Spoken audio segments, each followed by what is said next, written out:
Number one, decrease your sugar intake. If someone came up to me and said, Laura, what is one nutrition tip that you can give me so that I don't feel overwhelmed or I don't feel like, I have to change everything? What's one thing you would tell me that could produce the biggest results? I would absolutely, hands down, say to decrease your sugar intake. Sugar has so much to do with your fat storage, with your energy levels, with your moods, and just your health issues. Sugar can deal with diabetes, with cancer, with, the list goes on and on, okay, with the health issues. But I want to give you some statistics next. In the early 1800s, the average American intake of sugar annually was approximately 9 pounds per person per year. Presently, it's approaching 150 pounds a year per person. That's more than 40 teaspoons daily. That's a lot. And it's hard to believe that we take in that much sugar, but sugar is seriously hidden in just about everything we eat. Now, it's not that sugar is bad for us. In fact, we actually need it in order to survive. But the amounts that we're consuming daily is astounding, as we just saw. But what we think of as sugary foods causing this problem is common things like cookies, donuts, candy bars. Like, we know if we eat those things that we're getting sugar, and it's not the best for us to be eating. So we know the obvious foods to stay away from. And I could honestly do a whole webinar just on sugar. But tonight, what I specifically want to cover, and for you ladies to all grasp and to apply immediately, is to realize the crazy amounts of sugar in several quote-unquote healthy foods that we've been deceived to incorporate into our diets and think that it's healthy for us. And I'm sure a lot of you are consuming this stuff daily. So the 3 most common health foods that are deceiving you. Again, this isn't any order. This is just from looking and dealing with women's food journals for however many years it's been. These are the common food items that I always see in food journals, and that women think there's no problem with it, but there is. So here they are. You ready? Yogurt, granola bars, and oatmeal packets. Not just the plain oats, the packets where it's already flavored for you.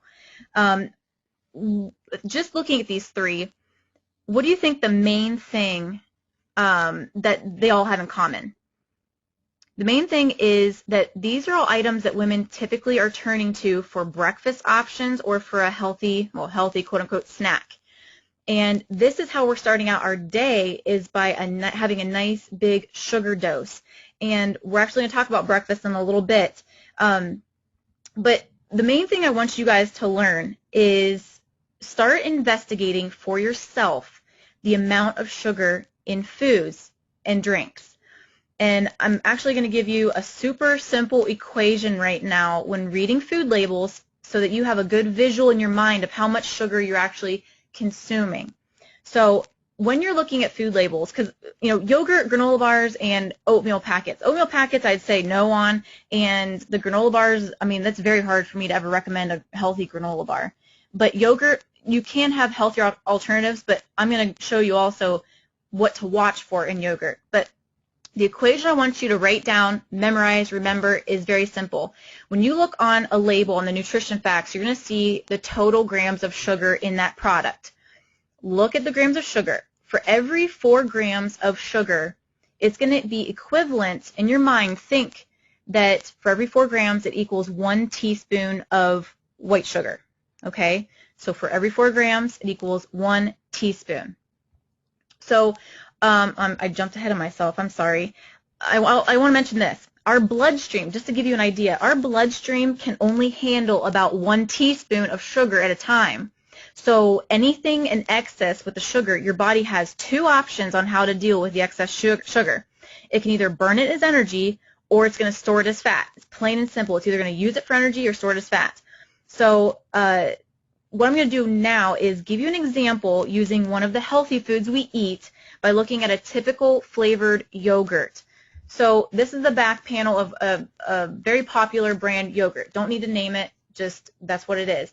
And for 1 serving size, 1 little container of yogurt, you're going to see I have circled, hopefully you can see that it's circled the total sugars. It's 20 grams of sugar. And sugar is actually listed in the ingredients list as a third ingredient. So it's the milk, the water, and then sugar. Do the math. 20 grams divided by 4 grams, how many teaspoons of sugar is in the yogurt?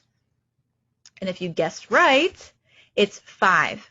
So when we're starting our day off having a Greek yogurt or some sort of yogurt for a healthy snack, and we think that's going to help us lose weight, I'm sorry, you guys, but having 5 teaspoons of sugar in your body at one time is not a healthy snack. You are not helping yourself. You're actually making the problem worse. I don't mean to be blunt, but my business coach just told me recently that I'm a straightforward person, so apparently I am. But but these things are not helping you. I want to give you another example of a different yogurt to prove another point. Here's another very popular yogurt. One container. If you went to the grocery store and said, ooh, I found a yogurt that only has 6 grams of sugar in it, Laura would probably approve of this because it's only like about a teaspoon of sugar. My body can handle that. No big deal. However, I'm also very good at looking at ingredients because anybody should want to know exactly what they're putting in their body. And so I always look at the ingredients. Where is the sugar coming from? You have to ask yourself that, not just on yogurt, but any product. Where's the sugar coming from? If you scroll down, you'll see in the ingredients list, I have it circled sucralose. Sucralose is Splenda. Splenda is an artificial sweetener, and you should definitely stay away from it. So if you've been adding Splenda packets to your iced tea or your coffee or your baked goods, whatever you're baking, don't eat Splenda. From here on out, just throw it in the trash.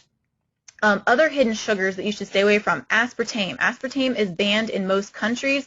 The U.S. is, of course, still rocking it in some things, and I know it's still in some of those yogurts, so stay away from aspartame.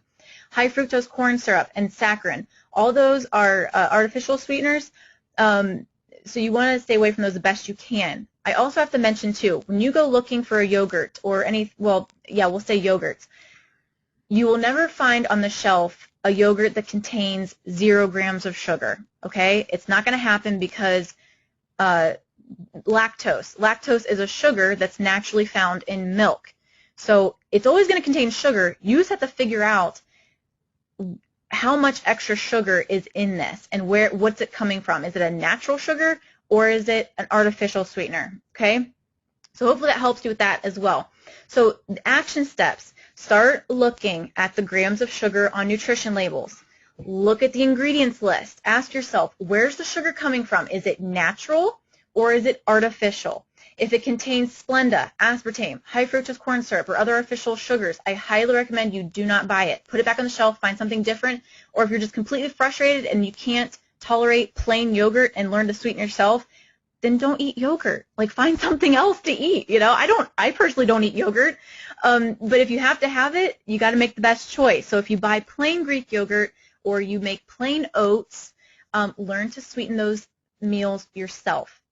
And lastly, if you really can't handle plain Greek yogurt and you really want it in your diet, you just can't live without it, at least find one that is low in sugar and uses a natural sweetener, like if it says evaporated cane juice. But I'm going to tell you right now, there are Greek yogurts out there that are just as, you might as well be eating a bowl of Fruit Loops for breakfast. I'm serious. There are Greek yogurts, I'm serious, that have like 30-some grams of sugar in it. That's crazy, but we think it's good because it's Greek yogurt, it's high in protein. Yeah, but you're getting a nice sugar, coat in that too, so it's not good.